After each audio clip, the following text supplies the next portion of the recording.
So we have the seventh differentiation formula, the power rule. So if we have a function of x expressed as u to the power of n, okay, where u is a function of x and n is the exponent, okay, so a constant.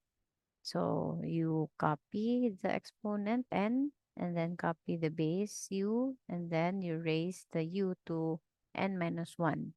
So you need to subtract 1 from the exponent and then multiply it with du over dx, so the derivative of the base, okay, with respect to x. So we have here example number 1, y is equal to x raised to the power of 4. Okay, so u here is x while n is 4.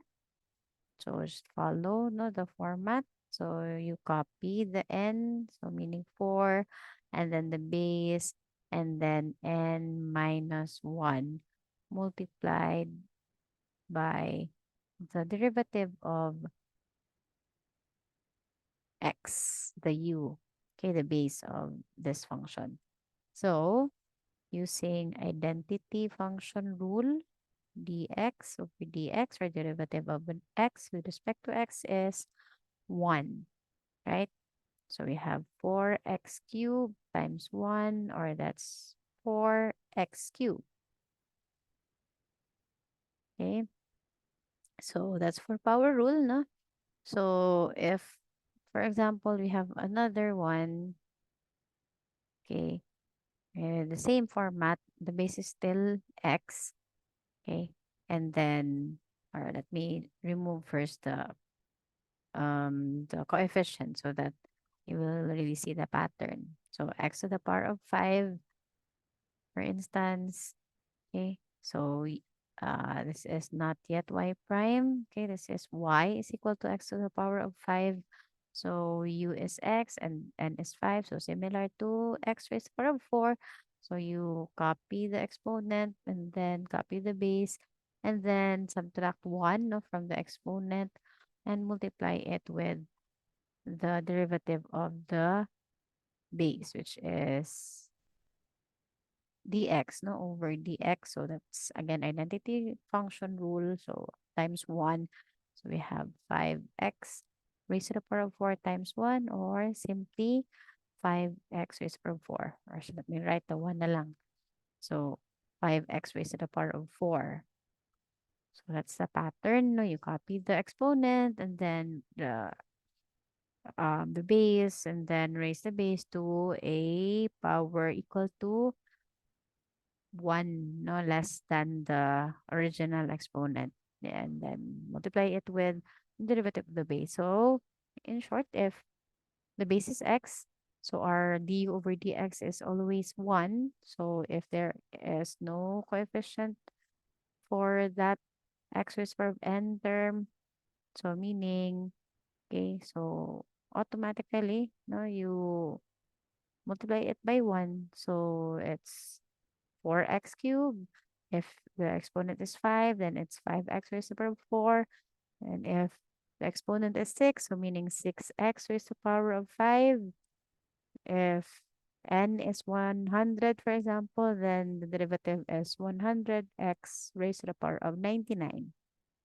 Okay, so that's the pattern, no, for x that is, or rather the base that is equal to x. Okay, so let's have another example. So this third example is actually an example from the product rule.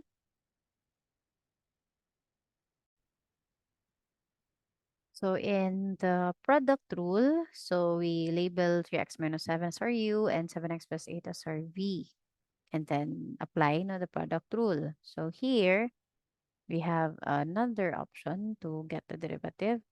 Okay, you multiply first. So y is equal to, using FOIL method, no? So first terms, multiply them. So 3x times 7x, so that's 21x squared. And then the outer terms, The product is 24x. 3x times 8 is 24x. And then we have 7 times 7x, or negative 7 times 7x, or negative 49x. So 24 minus 49, that's negative 25x. Okay, or if you cannot solve that mentally, then just write the products down. So 24x and negative 49x. So the difference is negative 25x. And then the last terms, negative 7 times 8, so that's negative 56. So take note, this is still equal to y because we are not yet differentiating the y with respect to x. So we are simply getting the product so that we can use the power rule. So as you can see here, there's an x squared. Okay. So for the other terms, the rules that we can apply here are discussed already. Okay. So we have now the y prime solved na for the derivative. So derivative of a constant times a function.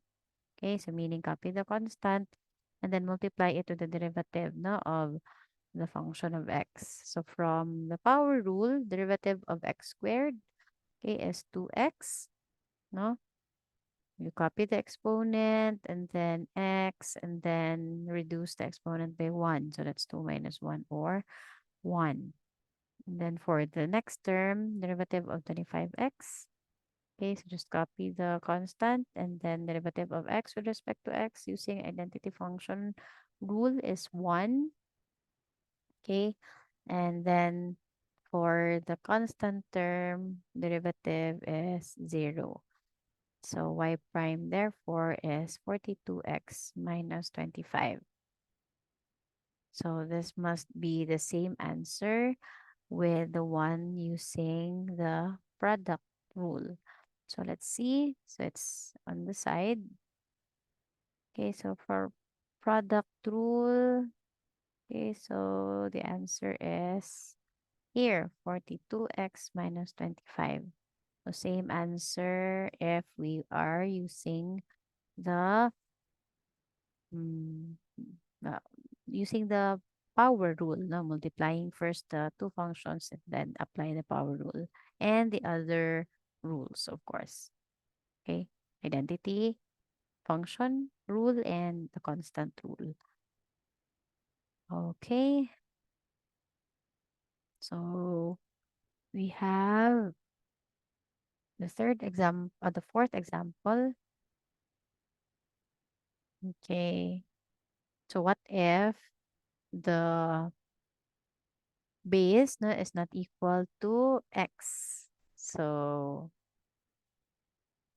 for example, so as you can see here, the base is not x, no, it's 7x plus 9. Okay, so we can still label this as our u. No, the base is labeled as u, so 7x plus 9, and our n is 5. Okay, so to get the derivative, you copy the n, so meaning 5, multiply it with the base. So copy the base and then raise the base to n minus 1. So meaning 5 minus 1.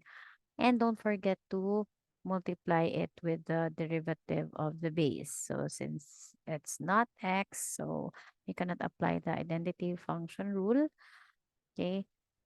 So it's not raised to the power of 4, or 5 raised to x raised to the power of 4 because our base is not x, no, it's 7x plus 9.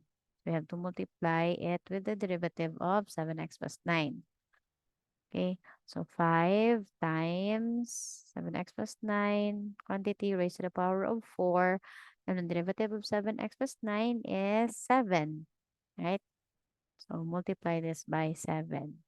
So there's no need to expand the binomials. Just write it as 7x plus 9 quantity raised to the power of 4. Just multiply lang no 7 and 5. So we have 35 times 7x plus 9 quantity raised to the power of 4. So this is the final answer. Okay, so that's for the power rule. Okay, so up next is if we are dealing with radical expressions. It's related, however, to power rule because for radicals, we can always express them using rational exponents. No, so we can also treat them as n, okay, where n is, however, not a whole number, but still it's related na to this rule, no, the power rule. If we express our function as u raised to the power of n.